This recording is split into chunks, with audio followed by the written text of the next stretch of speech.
am Sarita Srivastava from Mahatma Gandhi Shikshan Sansthan. Now I am going to teach Hindi to standard 3. बच्चों, आज मैं आपको आपके पाठ्य पुस्तक मकरंद से पाठ 4 सूर्योदय का देश पढ़ाने जा रही हूँ। बच्चों इस कहानी सूर्योदय का देश में जापान की कहानी है। जापान एक छोटा सा देश है। इसमें चार बड़े बड़े द्वीप और अन्य छोटे छोटे द्वीप हैं। बच्चों, किसी भी देश की संस्कृति वहाँ के लोगों के हृदय में बसती है। बच्चों, आओ अब हम इस पाठ को पढ़ते हैं। बच्चों, इस कहानी में 2 मित्र रोहित और अरविंद अपने कमरे में बैठकर पुस्तक पढ़ रहे हैं। तभी दरवाजा खुलता है और तीसरा मित्र आदित्य भीतर आता है। वह आकर कुर्सी पर बैठ जाता है, फिर अपने दोस्तों से बातचीत करता है। आदित्य कहता है कि क्या तुमने कल टीवी पर विश्व परिक्रमा कार्यक्रम देखा? अरविंद कहता है, हाँ देखा था। उस कार्यक्रम में जापान के बारे में बताया गया था। रोहित कहता है कि जापान देश हमारे भारत के पूरब में रहता है ना? आदित्य कहता है, हाँ। क्या तुम जानते हो रोहित, जापान को सूर्योदय का देश भी कहा जाता है। सूर्योदय का मतलब होता है सूरज का उगना। रोहित कहता है कि क्यों? रोहित पूछता है उससे कि क्यों? आदित्य बताता है कि जापान में सूर्य सबसे पहले दिखाई देता है, इसीलिए जापान को सूर्योदय का देश कहा जाता है। बच्चों, जापान बहुत छोटे छोटे द्वीपों से मिलकर बना है, इसलिए उसे द्वीपों का देश भी कहते हैं। जापान में अनेक ज्वालामुखी भी हैं। अब अरविंद कहता है कि वहाँ 200 से भी ज्यादा ज्वालामुखी हैं। उनमें से कुछ क्रियाशील हैं और कुछ शांत हैं।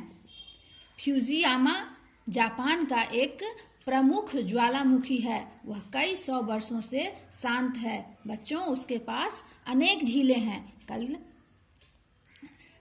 इसी फ्यूजियामा को बच्चों ने टीवी पर देखा था।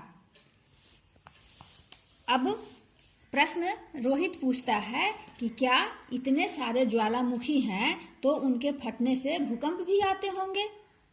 बच्चों, जापान में अक्सर भूकंप आते रहते हैं। इन्हीं ज्वालामुखी के कारण भूकंप से बचाव के लिए वहाँ के लोग लकड़ी के घर बनाते हैं। शहरों में जो विशाल इमारतें बनी हैं वे सभी भूकंप रोधी का मतलब होता है भूकंप से सुरक्षित रहने का स्थान। तो वहाँ जितने भी विशाल इमारतें बनी हुई हैं वो सब भूकंप रोधी इमारतें हैं, जिन पर भूकंप का कोई असर नहीं पड़ता है, कोई प्रभाव नहीं पड़ता है। प्रभाव का मतलब होता है असर। अब जापान के लोग बहुत ही मेहनती होते हैं। बच्चों, यद्यपि जापान में खनिज पदार्थ कम पाए जाते हैं, फिर भी वहाँ दुनिया के अन्य देशों के मुकाबले अधिक उद्योगों का विकास हुआ है। जहाँ जहाज, इस्पात का मतलब होता है स्टील, सूती कपड़ा, बिजली के यंत्र और कारों का खूब निर्माण होता है। अब रोहित पूछता है अपने दोस्तों से कि वहाँ के लोगों का रंग रूप कैसा होता है, स्वभाव कैसा होता है। बच्चों, जापानियों का रंग गोरा होता है। वे छोटे कद वाले और सुंदर होते हैं। वे सभ्य का मतलब होता है सज्जन। वे सभ्य होते हैं और मीठा बोलते हैं, मधुर बोलते हैं। मछली और चावल खाना उनको बहुत पसंद है। यानी बच्चों, जापान के लोगों का मुख्य भोजन मछली और चावल है। वे चाय के भी बहुत शौकीन का मतलब होता है शौक रखने वाला। वे लोग चाय के बहुत शौकीन होते हैं। वे हमेशा खाना डाइनिंग टेबल पे बैठकर नहीं, जमीन पर चटाई बिछाकर खाना पीना पसंद करते हैं और उन्हें मिट्टी के बने बर्तनों का प्रयोग करना अच्छा लगता है। बच्चों, आगे तुम्हें ये भी जानना जरूरी है कि जापान के लोग फूलों के भी बड़े शौकीन होते हैं। वे फूलों को विशेष ढंग से सजाते हैं। फूल सजाने की कला को इकेबाना कहते हैं। जापानी लड़कियां जो होती हैं वो इस कला में बहुत ही माहिर होती है।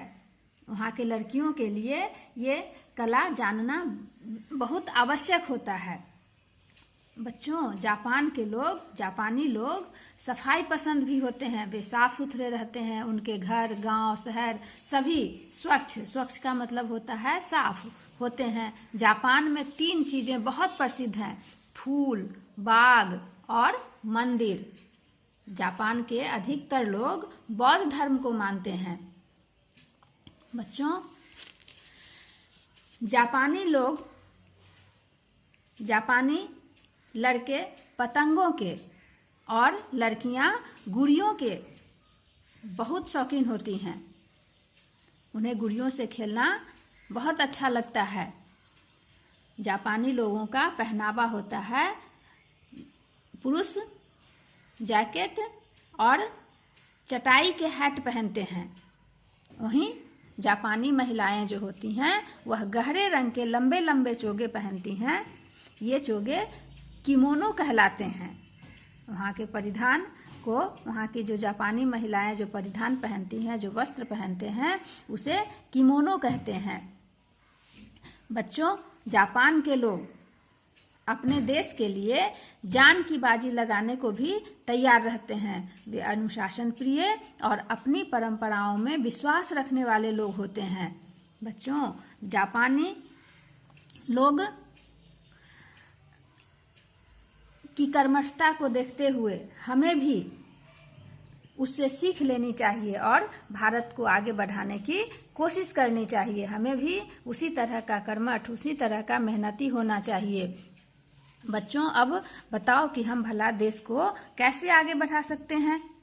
तो बच्चों, हम भी सत्य बोलकर, नियमों का पालन करके, माता पिता की सहायता करके, परिश्रम यानी कि मेहनत से पढ़ाई करके अपने देश को आगे बढ़ा सकते हैं। इसलिए हमें बच्चों प्रण करना चाहिए। हमें प्रण का मतलब होता है प्रतिज्ञा करना चाहिए कि हम सच्चाई के रास्ते पर चलेंगे। इस कहानी में ये 3 बच्चे हैं, आदित्य, रोहित और अरविंद। ये तीनों इस कहानी से प्रण लेते हैं, प्रतिज्ञा करते हैं कि वे हमेशा सच्चाई के रास्ते पर चलेंगे, अच्छे नागरिक बनेंगे और परिश्रम करके अपने देश को आगे बढ़ाएंगे। उसी तरह से बच्चों, आज आपको भी ये प्रतिज्ञा करनी चाहिए कि आप सच्चाई के रास्ते पर चलोगे, अच्छे नागरिक बनोगे और परिश्रम करके अपने देश को आगे बढ़ाओगे। धन्यवाद।